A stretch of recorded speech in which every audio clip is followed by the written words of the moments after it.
Aksi truk oleng di jalur Kedung Malang Kecamatan Wonotunggal, khawatir pengemudi truk hilang kendali saat melakukan aksi zigzag dengan laju yang cukup kencang.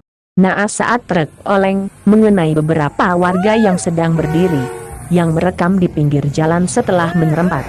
Pengemudi lantas banting setir dan menabrak sebuah pohon.